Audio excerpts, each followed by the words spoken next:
그러니까 제가 하고 싶은 말 그렇게 막 쓰기도 하고 그러겠는데 하나님이 야, 너 뭐하냐 그러시는 음성이 들리는 거예요. 그냥 네가 겪었던 일 그걸 얘기하면 되는데 그걸 뭘 그렇게 그거 하냐. 그래서 다 이렇게 해버렸어요. 없애버렸어요.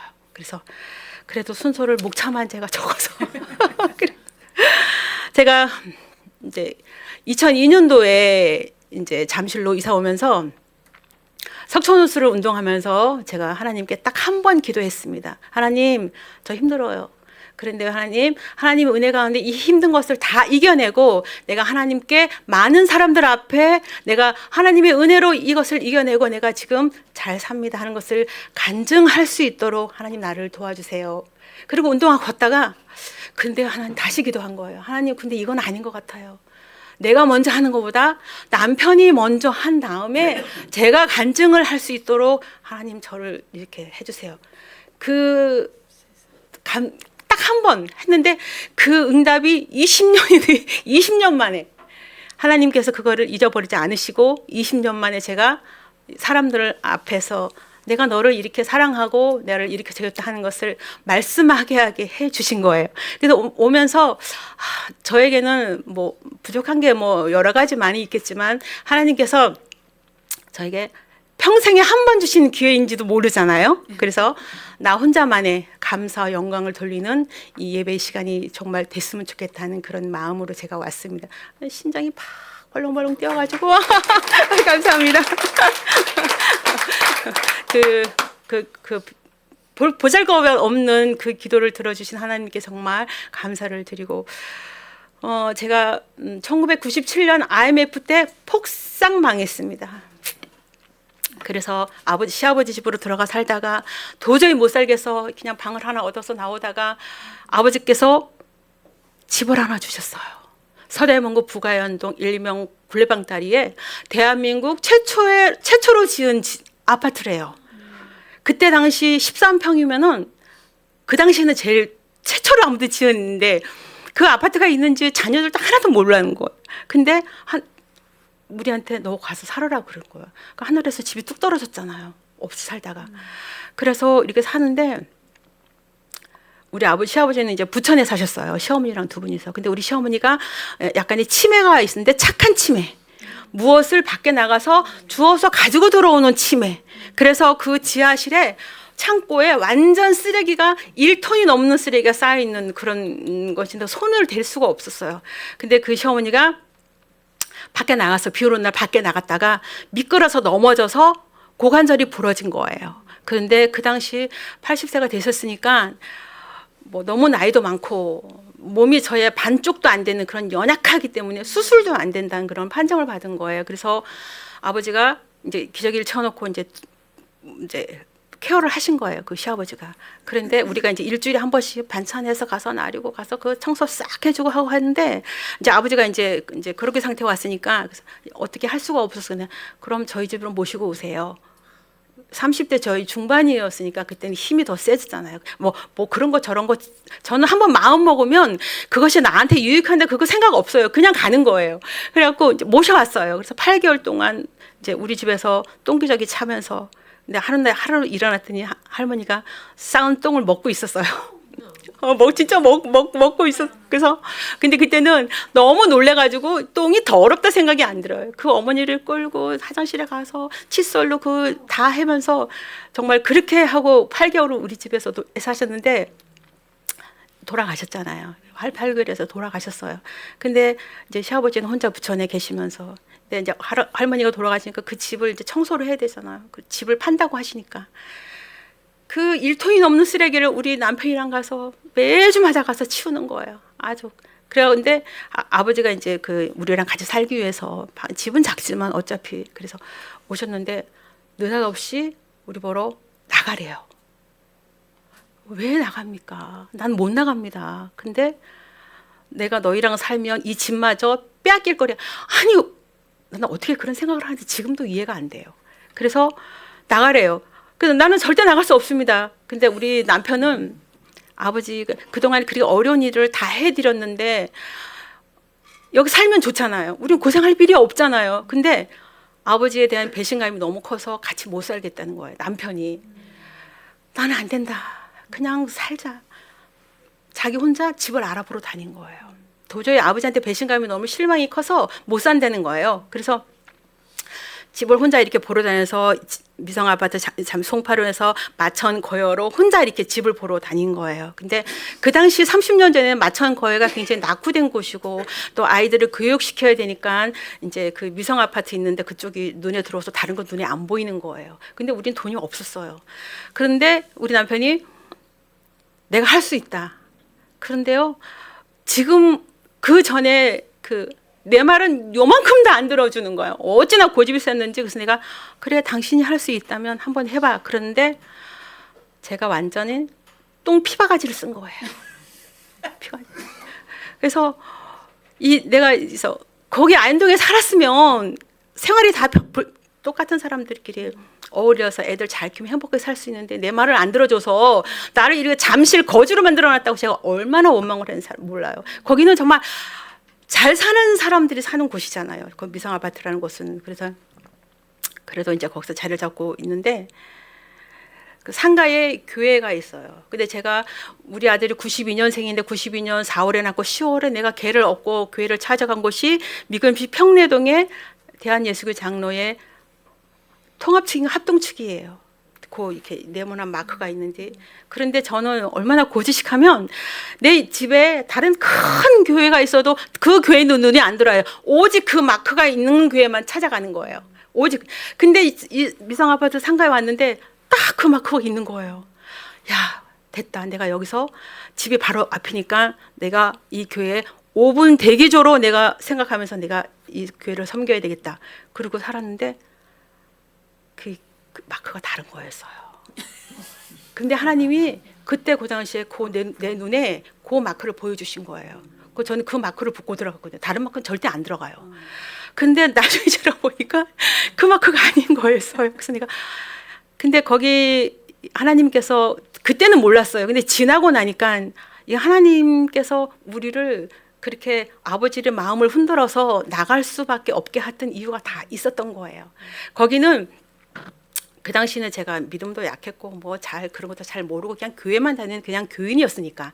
근데 그 교회는 믿음이 선조 때부터 내려온 사람들과 잘 사는 사람들과 아주 나중에 느낀 건데 거기 그 틈 사이에 우리 가정을 탁 끼워놓고 옴짱 달싹도 못하게 네가 여기서 믿음 생활하라 깨우쳐라 하고 보내주신 거예요. 그걸 나중에 알았어요. 처음부터 알았으면 내가 더 쉽게 마음을 편안하게 했을 텐데 그걸 모르고 이제 살았는데 그때 그 교회 목사님이 저한테 집사님 예레미야에 가서 3장을 한번 읽어보세요. 또 3장 중에 3장 19절부터 한번 읽어보십시오. 근데 그 당시에 제가 갖고 있는 성경에는 19절에 그 소제목이 있었어요. 그 소제목이 비탄에 빠진 선지자들이라는 그런 소제목이 있는데 지금 성경에는 그게 없더라고요. 그래서 그거를 이제 3장부터 쭉 읽고 나가다 19장 20절에서 제가 깨졌어요.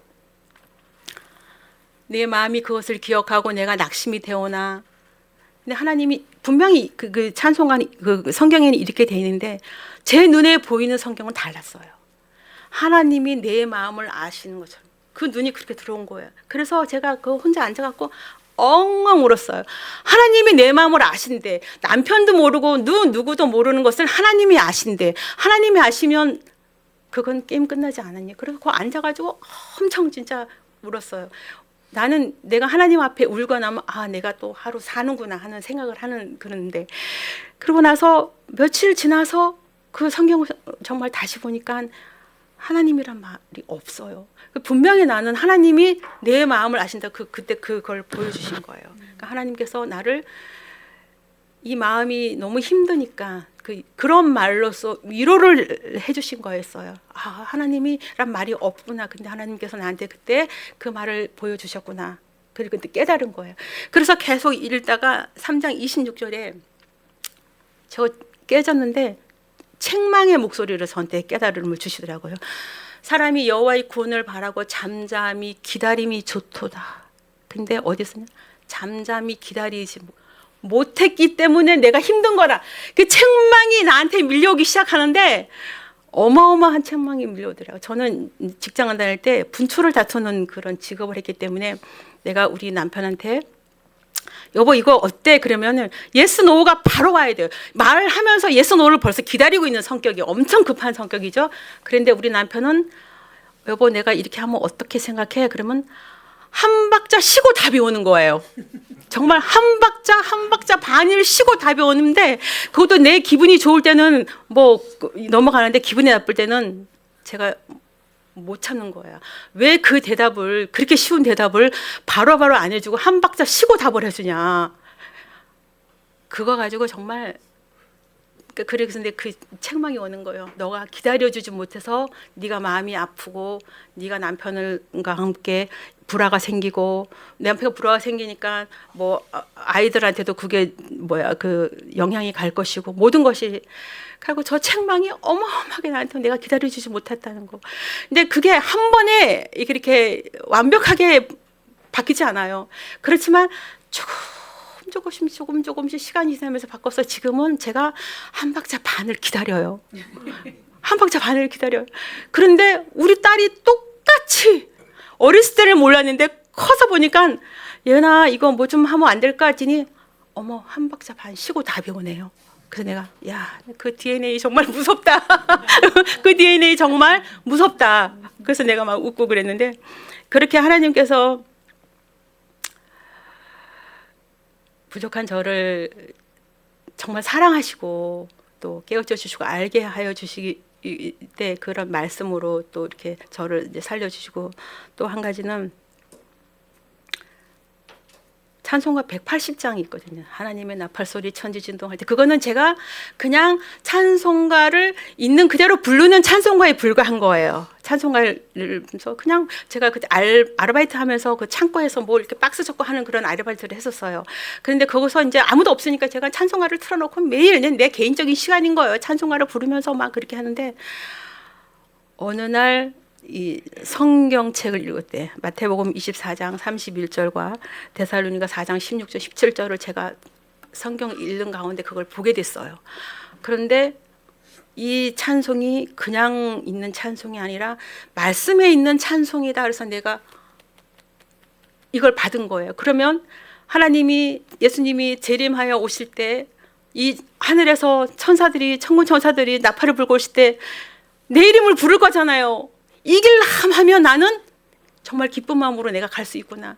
그 소망이 이 찬송을 그냥 앉아서 영혼 없이 부를 수 있는 찬송이 아닌 거예요. 그래갖고 그 찬송을 그 소망을 가지고 하나님이 언젠가 내 이름 이길람 하고 불렀을 때 나는 진짜 몸이 호련히 변해 내가 가리라.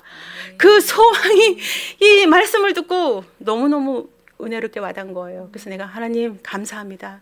나는 부족하고 내가 이쁘기를 합니까? 날씬하기를 합니까? 뭐 많이 배우기를 했습니까?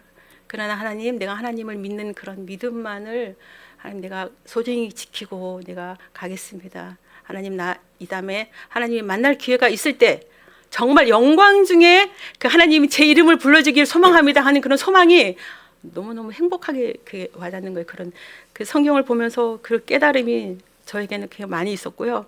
또한 그 요한일서 1장 1절 말씀을 보고 제가 또 새로운 것을 느꼈는데 제가 성경 필사를 2번 했는데 마지막 할 때 이제 보통 한 11시경에 식탁에 앉아서까지 이제 그거를 쓰거든요.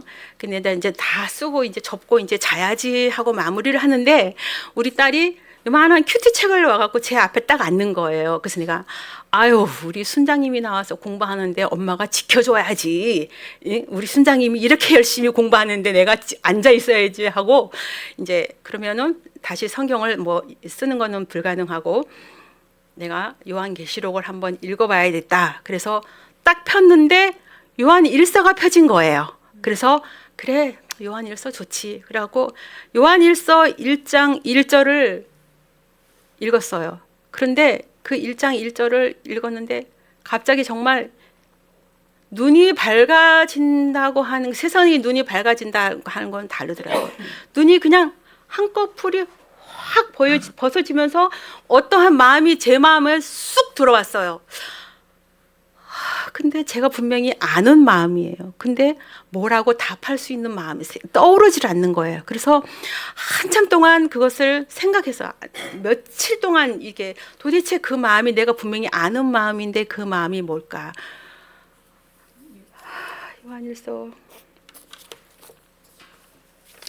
요한일서 1장 1절은 태초부터 있는 생명의 말씀에 관하여는 우리가 들은 바요, 눈으로 본 바요, 자세히 보고 우리의 손으로 만진 바라, 이제 그렇게 돼 있습니다. 그걸 읽는데 정말 눈이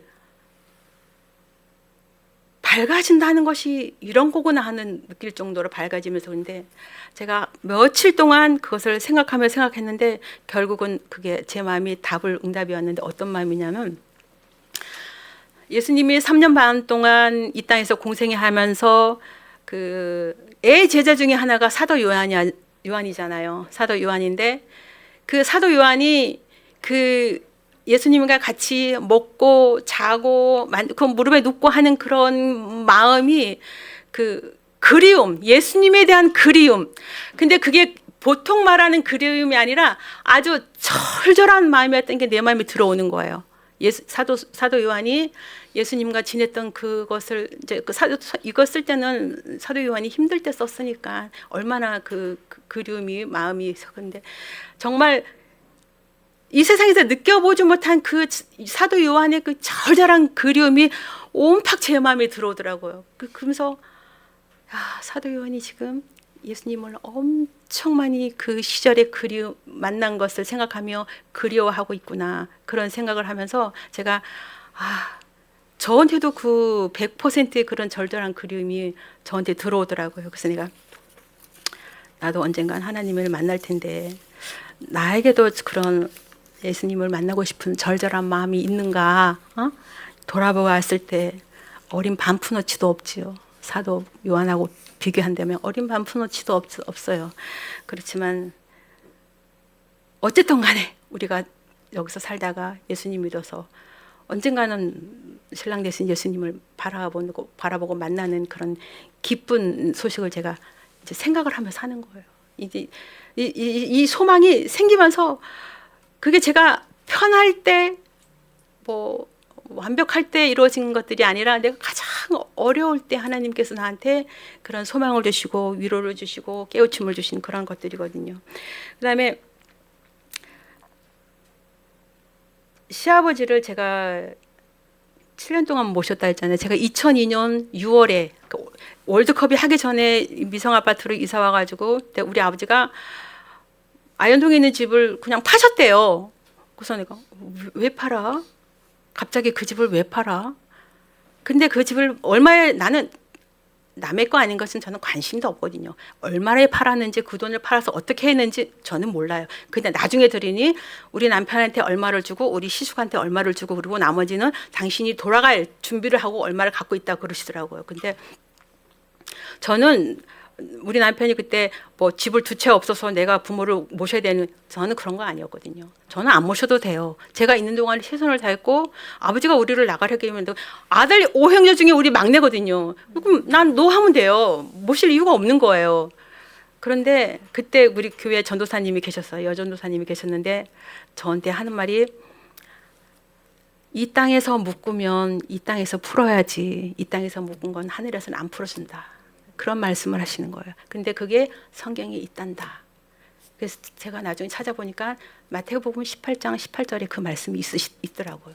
그런데 그래도 나는 믿음이 별로 없지만 하나님을 믿는 사람인데, 아버지는 하나님을 안 믿는 사람이고, 그러면 아버지가 이렇게 혼자 계셔서 어딘가에 가셔서 이렇게 돌아가시면 아버지가 자식을 원망하면서 돌아가실 거라는 생각이 드는 거예요. 니네가 나를 그래도 하나님을 믿는다고 하면서 나를 이렇게 버려두고 할 수 있니? 그런 책망이 들어오는데, 내가 이 땅에 살면서 어떤 하나님께 기도했을 때 하나님은 내 기도를 절대 들어주지 않을 거라는 생각이 온 거예요. 두려운 생각이잖아. 내가 아무리 기도해도 하나님이 안 들어주신다면 내가 그건 살 의미가 없는 거잖아요. 그래서 그게 두려워서 2002년 그 9월 추석 전날 아버지를 모셔오라 그랬더니 우리 남편이 추석날 우리끼리 재밌게 놀고 놀러 갔다 온 다음에 추석날 다음에 모셔오재요. 그래서 내가 우리 나이가 6살 차이 나잖아요. 그런데도요, 그게 지금 하는 소리냐고, 네가 아들이냐고 막 지금 가서 당장 모셔오라고 그랬더니 우리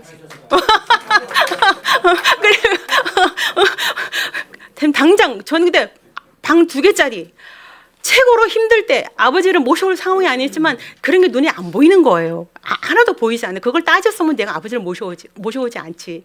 그래갖고 모셔왔어요. 그래서 근데 이 생활이 이 사는 게 진짜 너무나 힘들었기 때문에, 그리고 제가 아버지를 또 모셔온 이유가 2009년도에 1999년도에 우리 친정 아버지가 돌아가셨어요. 중풍에 와서 돌아가셨는데, 그때는 내가 교회를 다닌 지 뭐 얼마 되지 않은 상태라서 구원도 모르고 천국과 지옥이 있는 것도 모르고 그냥 교회만 다니는 것에서 예배만 드리는 그런 성도였던 거예요. 그래서 우리도 5형제 중에 아버지가 돌아가신 임종을 나 혼자 봤어요. 내가 제일 늦게 나 혼자 봤는데 하나도 하나님의 하자도 전하지 못하고 아버지를 돌아가시게 만들었던 거예요. 근데 그때는 제가 어렸기 때문에 그걸 몰랐어요. 하나님을 잘 몰랐기 때문에. 근데 시간이 지나면서 내가 그게 아버지한테 큰 죄였구나.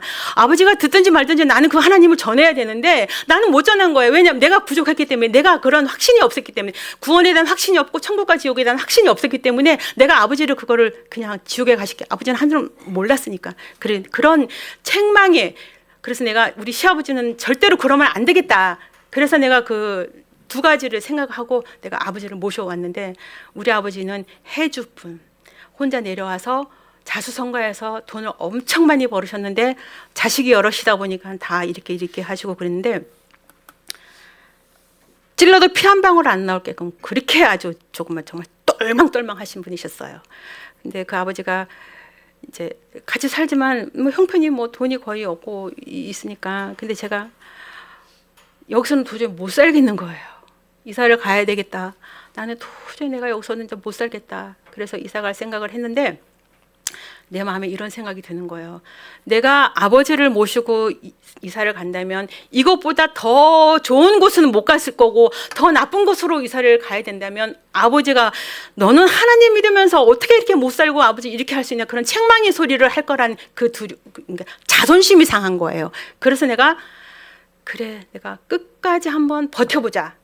끝까지 한번 버텨서 내가 아버지가 돌아가시면 이사를 가자. 그런 마음을 버티고 이를 악물고 참았어요. 진짜 이를 악물고. 그래서 아버지가 그 집에 계시면서 목사님 오셔서 이제 하나님을 믿는다고 고백을 하시고, 그리고 이제 돌아가셨어요. 2009년 추석 전날 돌아가셨어요.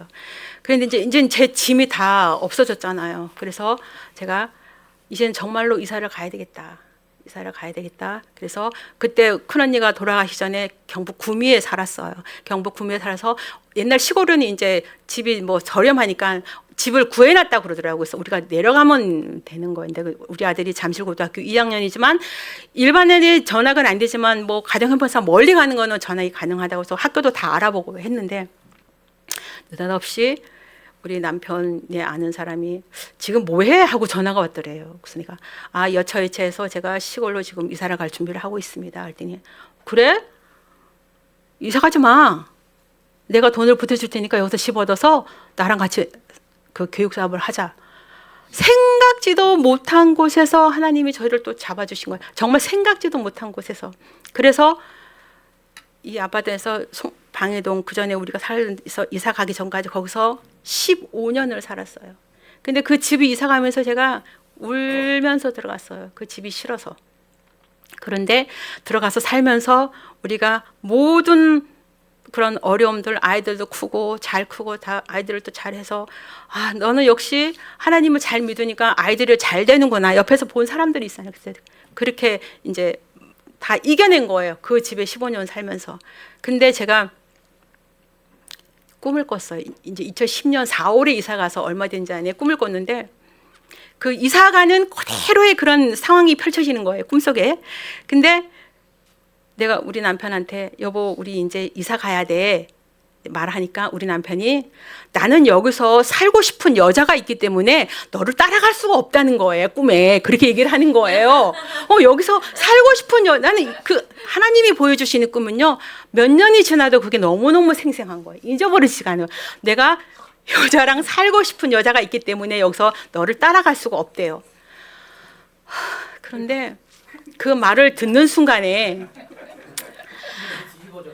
아니 뒤집어진 게 아니라 정말 하늘이 무너진다는 느낌. 눈앞이 캄캄하면서 이 가슴이 정말 철렁 내려앉은, 내가 아무리 힘이 들어도 그러한 절망감은 맛보지 못해요. 저는요 정말 내일 일은 내일이 걱정한다는 식으로 오늘만 끄시고 그냥 머리 잠은 자요. 고민 막 밤새 고민 안 해요. 내일 먹을 것이 없대도 어떻게 그게 없어요. 그냥 내일은 내일이 알아서 해. 오늘은 오늘로 끝내. 그냥 머리만 잠 자는 그런 스타일이거든요. 근데 정말 하늘이 그 술라에 꿈에 느끼는 게 캄캄하고 이 심장이 뚝 떨어져 있는데 그 절망감이 내가 평생 느껴보지 못한 절망감이 있는 거예요. 근데 꿈에 이제 언니가 전화 온 거예요. 언니, 근데 신서방이 안 따라간대. 꿈에 언니 저 딱 전화. 언니 신서방이 안 따라간대. 그때 우리 언니가 그럼 너만 애들 데리고 내려와. 그래서 이렇게 돌아서서 이렇게 가는데 안 간다고 하던 남편이 저를 따라왔어요. 꿈에 따라왔어요. 따라오는 것을 보고 딱 눈을 떴는데 공교롭게도 딱 축구공 하나 들어갈 만큼 그 사이즈의 둘이 마주보고 자고 있더라고요. 네, 어쩜 그렇게 축구공 하나 딱 들어갈 그 사이에요 얼굴을 마주보고 자고 있더라고요. 눈을 딱 떴는데. 그런데요, 저는 연애를 내가 남편을 더 좋아해서 결혼을 했지만 연애 때도 그런 마음이 없었는데 이 남편이 너무너무 사랑으로 보이는 거예요. 밤새 아무 일도 없이 잤어요.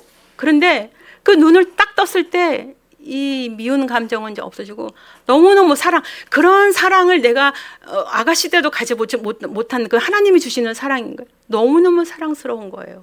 이 볼 때. 근데 내가 그거 한 게 가진 게 아니라, 그래서 내가 하나님 감사합니다. 내가 이렇게 사는 것이 이 부족한 딸이 이 마음이 지옥인 걸 아시고 하나님께서 또 그렇게 한 방에 이 마음을 해결해 주시니 참 감사합니다. 그리고 살면서 그 마음이, 저 사람은, 남편하고 나는 남편이 틀린 게 아니라 너무너무 다른 거예요. 근데 그 다른 것을 내가 인정하기가 힘들어서 그냥 그렇게 이제 이렇게, 그러니까 저 사람은 그냥 변함없이 가만히 있는데 저만 아둥바둥 그렇게 살았던 거예요.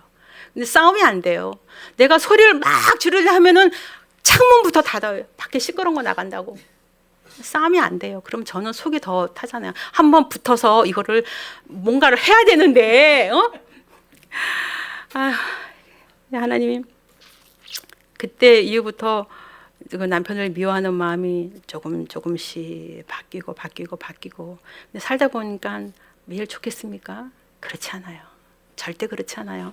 하나님께서 뭐 남편분들도 그렇겠지만 이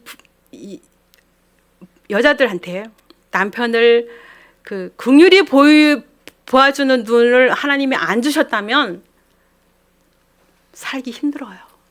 정말 살기 힘들어요. 저도 그렇지만 많은 사람들이 그렇게 살기 힘들어요. 그래서 그 하나님의 그런 은혜와 사랑, 이로 말할 수 없이 그 겪었던 일들이 참으로 많이 있습니다. 언제 날 잡아서 썰을 한번 풀어봅시다. 근데 제가 이제 하나님, 제가 무엇을 전할까요? 하나님, 저는 말도 잘 못하고, 하나님 제 말에, 제 입에 하나님 말씀 넣어주셔서 우리 성도들하고 이렇게 하나님의 은혜를 얘기할 때 무엇을 말해야 될까요? 하나님, 나를 통해서 하나님께서 하시고 싶은 말이 무엇일까요? 제가 잠잠히 물었을 때 제가 생각한 게,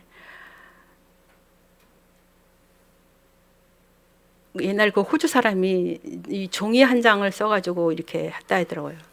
당신은 구원받았습니까?